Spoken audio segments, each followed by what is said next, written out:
Hello दोस्तों, आप सभी का स्वागत है मेरे यूट्यूब चैनल एग्जामिनर टेक्निकल पर। आज की इस वीडियो में हम बीआरसी के टू फिटर स्टेज 1 का एग्जाम एनालिसिस करने वाले हैं और इसका एग्जाम 24/11/2023 को कंडक्ट हुआ था। जो भी कैंडिडेट चैनल पर पहली बार आए कृपया चैनल को सब्सक्राइब जरूर करें ताकि आपको फ्यूचर में हर प्रकार की अपडेट्स मिलती रहें।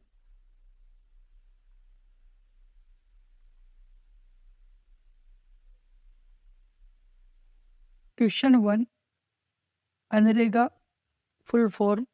आपसे मनरेगा की फुल फॉर्म पूछी गई थी। मनरेगा की फुल फॉर्म होती है महात्मा गांधी राष्ट्रीय रोजगार गारंटी अधिनियम। Question number 2, UPI full form. UPI की फुल फॉर्म क्या होती है? The full form of UPI is unified payments interface. Question number 3, तेजस विमान मैन्युफैक्चर किसके द्वारा किया गया? तो ये किया गया है हेल द्वारा।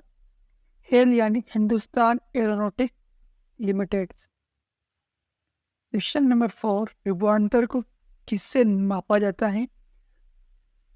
तो आपके इसका आंसर है वोल्ट मीटर। विभवांतर को वोल्ट मीटर द्वारा मापा जाता है। क्वेश्चन नंबर 5, एक पासे को हवा में 2 बार उछाला जाता है, अंकों का योग 3 आता है, तो प्रायिकता ज्ञात करो। तो आपके कुल परिणाम कितने प्राप्त होंगे? तो टोटल आउटकम ये आपके होंगे 6 की पावर 2 यानी 36, और संभव परिणाम कितने प्राप्त होंगे? 1 और 2 और 2 और 1 यानी 2 परिणाम। प्रायिकता बराबर संभावित परिणाम बटा कुल परिणाम। संभावित परिणाम आपके 2 हैं और कुल 36 है, तो आपके इसका आंसर आएगा 1/18। क्वेश्चन नंबर 6, एआई की full form artificial intelligence. Question number 7, fuse तार का प्रतिरोध किस पर निर्भर करता है? फ्यूज तार का प्रतिरोध किस पर निर्भर करता है? तो आर बराबर होता है रो इंटू एल अपॉन ए। तो आपके प्रतिरोध आर, रो प्रतिरोधकता, एल लंबाई और ए अनुप्रस्थ काट के क्षेत्रफल पर निर्भर करता है।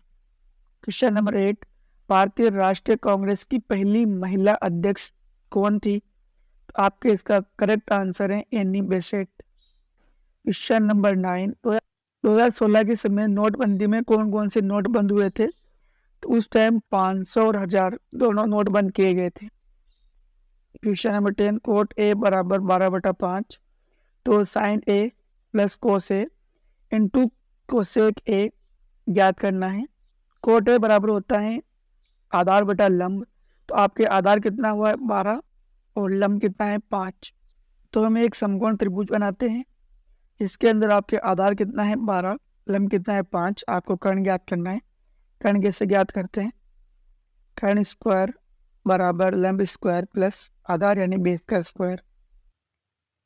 हम यहाँ पे वैल्यू पुट करते हैं। लंब कितना है 5, 5 का स्क्वायर, और आधार कितना है 12, 12 का स्क्वायर। 5 का स्क्वायर कितना होता है 25, 12 का स्क्वायर होता है 144। इनको ऐड करेंगे तो ये आएगा 169, और जब इसका अंडर रूट हम ज्ञात करते हैं तो ये आता है 13। कर्ण बराबर प्राप्त हुआ है 13। साइन ए होता है लंब बटा कर्ण, तो ये आपका आएगा 5/13। कोस ए होता है आपके आधार बटा कर्ण। आधार कितना है 12 और कर्ण कितना है 13। और कोसेक होता है 1/sin ए। तो आपके साइन ए की वैल्यू कितनी है 5/13, 1/5/13, तो ये आपका आएगा 13/5। अब हम इस वैल्यू को यहाँ पे पुट करते हैं। साइन ए की वैल्यू कितनी है 5/13 प्लस कोसेक की वैल्यू कितनी है 12/13, और कोष्टक बंद और इंटू कोसेक ए की वैल्यू कितनी है 13/5। आपके यहाँ पे एलसीएम आएगा 13, और जब आप इसको ऐड करेंगे तो आपको प्राप्त होगा 13 और 5 प्लस 12, कोष्टक बंद इंटू 13/5। जब आप इसको ऐड करेंगे तो ये आएगा 17/13, 17/13 इंटू 13/5। जब इसको कैंसिल करते हैं 13 से 13 तो ये आपका आएगा 17/5। तो करेक्ट आंसर है 17/5। Question number 11, x² - 4x + 1 = 0। आपको यहाँ पर इसके मूल ज्ञात करने हैं। मूल का हम कैसे ज्ञात करते हैं? मूल ज्ञात करने के लिए हम त्रिदराचार्य विधि का उपयोग यहाँ पे करेंगे। माना कि आपके मूल अल्फा और बीटा है, मूल ज्ञात करने के लिए जो सूत्र काम में लेते हैं वो होता है -b + (√e² - 4ac) upon t। आप वैल्यू पुट करते हैं।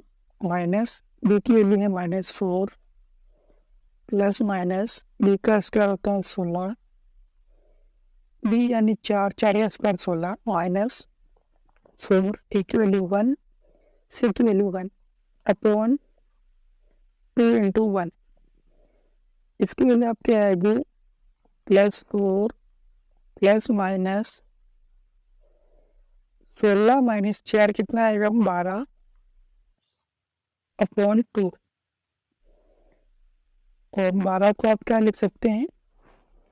तो आप इसको लिख सकते हैं इक्वल्स टू +6 प्लस माइनस 12 को आप लिख सकते हैं 4 √4 इंटू √3 और 4 12 को आप लिख सकते हैं 4 इंटू √3, 4 इंटू 3 अपॉन 2। जब आप इस 4 को बाहर लेके जाएंगे तो बाहर आएगा 2। तो आपको इस प्रकार से प्राप्त होगा +4 प्लस माइनस 3√3 अपॉन 2। और जब इसको 2 से डिवाइड करते हैं तो आपका आंसर आएगा 2 प्लस माइनस √3। ये आपके मूल हैं। एक मूल तो होगा आपके 2 + 3 और दूसरा मूल होगा 2 - √3। मानना कि एक अल्फा है और दूसरा क्या है? बीटा है। क्वेश्चन नंबर 12, समय और कार्य से क्वेश्चन आया था जिसके अंदर यह कहा गया था कि ए किसी कार्य को 6 दिन में करता है, बी उसी कार्य को 14 दिन में करता है और सी उसी कार्य को 12 दिन में करता है। तो तीनों मिलकर कुल कितने समय में कार्य करेंगे ये आपको ज्ञात करना था। आपको ए, बी और सी दोनों एक दिन में कितना कार्य करते हैं वो ज्ञात करना है। ए किसी कार्य को 6 दिन में करता है तो एक दिन में कितना कार्य करेगा? 1/6। बी किसी कार्य को 14 दिन में करता है तो एक दिन में कितना कार्य करेगा? 1/14। सी किसी कार्य को 12 दिन में करता है तो एक दिन में कितना कार्य करेगा? 1/12। तो ए, बी और सी तीनों मिलकर एक दिन में कितना कार्य करेंगे वो हमें ज्ञात करना है। तो इसके लिए हम इन तीनों को ऐड करेंगे 1/6 प्लस 1/14 और प्लस 1/12। और जब इसका एल्सियम लेते हैं तो ये आपके आता है 84। और जब आप इसको एल्सियम लेके इसको सोल्व करते हैं 84 को 6 से डिवाइड करते हैं तो ये आपके आते हैं 14। तो 14 इंटू 8 कितना आता है? 14। 84 में हम 14 का भाग देते हैं कितनी बार जाता है? 6 बार। तो इंटू 6 इंटू 8 तो कितना आएगा? 6। हम 12 का भाग 84 में देते हैं कितनी बार जाता है? 7 बार। तो 7 इंटू 8 मतलब 7। जब आप इनको ऐड करते हैं तो ये आपके आता है 27/84। तो ये एक दिन में कार्य करते हैं। तो कितने दिनों में कार्य करेंगे? तो आपके इसका करेक्ट आंसर आएगा 84/27। चलो हम इसको 3 से डिवाइड करते हैं तो हमें प्राप्त होता है 28/9। आपके इसका करेक्ट आंसर है। क्वेश्चन नंबर 13, संजीव बारंबारता नहीं है तो यह आपके ऑप्शन के अनुसार जो ऑप्शन दिए होंगे उसके आधार पर करेक्ट होगा। कैंडिडेट ने ऑप्शन से एंड नहीं किए थे। क्वेश्चन नंबर 14, रासायनिक अभिक्रिया नहीं है तो कौन सी रासायनिक अभिक्रिया नहीं है? आपको एक बात ध्यान में रखनी है, मोमबत्ती का जलना रासायनिक परिवर्तन है और मोमबत्ती के जलते समय मोम का पिघलकर नीचे सतह पर इकट्ठा होना वो एक भौतिक परिवर्तन है। क्वेश्चन नंबर 15, द्विघात समीकरण नहीं है तो आपको 4 ऑप्शन दिए गए थे, उसमें से एक दीर्घ समीकरण नहीं थी। क्वेश्चन नंबर 16, त्रिभुज के क्षेत्रफल में के का मान डेल्टा के निर्देशांक दिए हुए थे, तो आपको के का मान ज्ञात करना था और आपको निर्देशांक दिए गए थे। उसके लिए सूत्र होता है delta A equal to 1/2 x1 y2 minus y3 plus x2 plus x3 y1 minus y2। तो आपको इस सूत्र में पुट करके और आपको इसकी वैल्यू ज्ञात करनी थी। क्वेश्चन 17, फोकस दूरी ऋणात्मक किसके लिए होती है, दर्पण और लेंस में। तो आपका करेक्ट आंसर रहेगा अवतल। लेंस में और दर्पण में। अवतल के लिए फोकस दूरी क्या होती है, negative. Question number 18, electrical vehicle बनाने में विश्व की नंबर 1 कंपनी है, तो इसका करेक्ट आंसर है टेस्ला। क्वेश्चन नंबर 19, 6 वोल्ट की बैटरी से 4 ओम और 2 ओम के प्रतिरोध श्रेणी क्रम में जुड़े हुए हैं, तो 5 सेकंड में 4 ओम प्रतिरोध में उत्पन्न हीट यानी ऊष्मा की गणना करें। आपको यहाँ पर ऊष्मा की गणना करनी है। ऊष्मा की गणना हम कैसे करते हैं, ऊष्मा की गणना करते हैं H बराबर I² RT H बराबर I² RT। आपको परिपथ के अंदर धारा का मान ज्ञात करना है।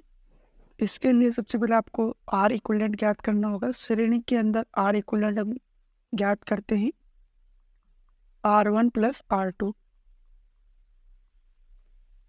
तो ये आता है आपके 4 + 2 यानी 6। R इक्विवेलेंट कितना है, 6। हम जानते हैं कि ओम के नियम से V बराबर IR, I इक्वल टू होता है V/R। V की वैल्यू कितनी है, 6 वोल्ट। R की वैल्यू कितनी है, 6। तो आपकी धारा का मान कितना आएगा, 1 एम्पियर। आपकी धारा का मान है 1 एम्पियर, तो 1 का स्क्वायर। प्रतिरोध कितना है, 4, और समय कितना है, 5। जब इसको मल्टीप्लाई करते हैं आपके आता है 20 जूल। आपके इसका करेक्ट आंसर रहेगा 20 जूल। क्वेश्चन नंबर 20, एपी श्रेणी जिनका गुणनफल 24 है और उनका योग कितना है, 9 है। एपी में क्रमागत 3 पद दिए गए थे, तो समांतर श्रेणी में यदि एपी दी गई होती है तो हम 3 पद कौन से लेते हैं, तो 3 पद हम लेते हैं A + D, एक A और एक होता है A - D। जब आप इनको हम ऐड करते हैं तो इन तीनों का योग आपको कितना दिया गया है, 9। इनका योग कितना है, 9।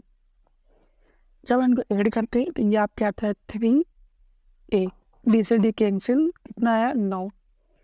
A कितना आएगा यहाँ पे, 3। अब हमें ज्ञात करना है इसका गुणनफल, जिससे हम D की वैल्यू ज्ञात करेंगे। पद कौन से थे, एक था A - D, दूसरा था A और एक था A + D।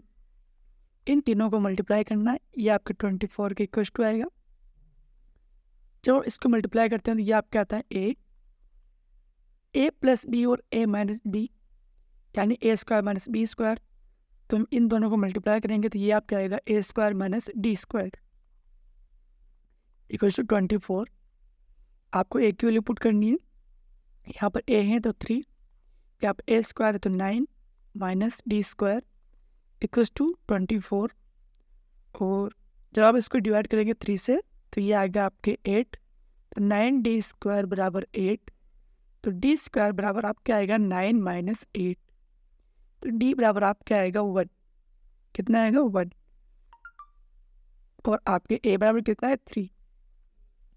तो आपके पद कौन कौन से थे, एक पद था आपके A - D, दूसरा था A और तीसरा था A + D। A - D तो 3 - 1 कितना होगा, 2। ए कितना था 3, और ए प्लस डी कितना आएगा 3 + 1 यानी 4। आपके जो पद हैं वो क्या रहेंगे 2, 3, 4। जब आप इनको ऐड करते हैं तो आपके 9 आता है, जब आप इनको मल्टीप्लाई करते हैं तो 24 आता है। इस क्वेश्चन को आपको इस प्रकार से सॉल्व करना था। क्वेश्चन नंबर 21, एक परजीवी को क्या कहते हैं? यहाँ पे कुछ मिसिंग है। हाँ, ये हो सकता है कि एक परजीवी के अध्ययन को क्या कहते हैं? उसके अध्ययन को कहते हैं परजीवी विज्ञान या प्रेस्टियोलॉजी, यानी परजीवी विज्ञान। क्वेश्चन नंबर 22, सशस्त्र बलों का सर्वोच्च सेनापति होता है, तो आपके इसका करेक्ट आंसर है राष्ट्रपति। क्वेश्चन नंबर 23, क्रोमोजोम तथा जाइटोकोट का अनुपात क्या होता है? तो इसका अनुपात होता है 1:2। क्वेश्चन नंबर 24, बिंदु 2 और 3 और 4 एक्स अक्ष पर एक दूसरे से समदूरस्थ हैं, तो बिंदु ज्ञात कीजिए। तो इनकी दूरी और जैसा कि क्वेश्चन में कहा गया है एक्स वाई बिंदु 2 और 3 और 4 से समान दूरी पर स्थित है, तो हम इन दोनों के बीच की दूरी ज्ञात कर लेंगे और इससे हम बिंदु भी ज्ञात कर लेंगे। बिंदु एक्स वाई बिंदु 2 और 3 के मध्य की दूरी d1 ज्ञात करते हैं, तो d1 बराबर x - 2 का स्क्वायर प्लस y - 3 का स्क्वायर d1 का स्क्वायर, और इसको भी हम ओपन कर लेते हैं, तो x square -4x + 4 + y square -6y + 9। अब इसी प्रकार हम d2 ज्ञात करते हैं, तो d2 आपके आएगा x - 3 का स्क्वायर x - 3 का होल स्क्वायर प्लस y - 4 का होल स्क्वायर। इसका स्क्वायर करके हम d2 का स्क्वायर करके और इन स्क्वायर को ओपन करते हैं, x square -6x + 9 + y square 8y + 16। हमने d1 का स्क्वायर और d2 का स्क्वायर ज्ञात कर लिया है, और क्वेश्चन में ये कहा गया है कि ये एक दूसरे से समदूरस्थ हैं, यानी दूरी समान है। तो अब हम d1 का स्क्वायर = d2 का स्क्वायर करते हैं, तो हमें प्राप्त होता है x square -4x + 4 + y square -6y + 9 = x square -6x + 9 y square -8y + 16 बराबर के इक्वल में जिनके भी चिन्ह सेम है उनको हम कैंसिल कर देंगे। एक्स स्क्वायर से X square cancel, Y square से वाई स्क्वायर कैंसिल और 9 से 9 कैंसिल। यहाँ पर आपके -4x हैं, इधर आपके -6x हैं। हम इसको इधर भेजेंगे तो आपका आएगा -4x + 6x, तो आपकी यहाँ बचेगा 2x। और जब हम इस -6y को इधर भेजते हैं और इधर -8y है, तो यहाँ से हमें प्राप्त होता है -2y 12। तो यहाँ से आपके x + y की वैल्यू आती है 6। x + y = 6 है, तो आपके x की कौन कौन सी वैल्यू प्राप्त हो सकती है? 2 और 4, 4 और 2, 3 और 3, 1 और 5, 5 और 1।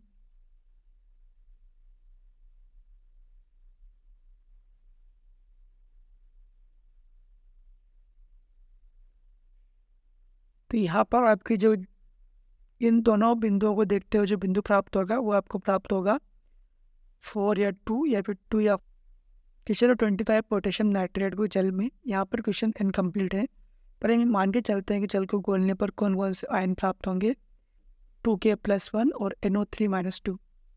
क्वेश्चन नंबर 26, NH3 में कौन सा बंध पाया जाता है? तो हम देखते हैं नाइट्रोजन, और ये आपके NH3 इस प्रकार से होगा। आपके तीनों ही बॉन्ड सिंगल बॉन्ड है, तो हम ये भी कह सकते हैं तीनों ही सिंगल बॉन्ड है। हम ये भी कह सकते हैं कि तीनों ही सिंगल बॉन्ड है, और हम ये भी कह सकते हैं कि तीनों ही सिग्मा बॉन्ड है।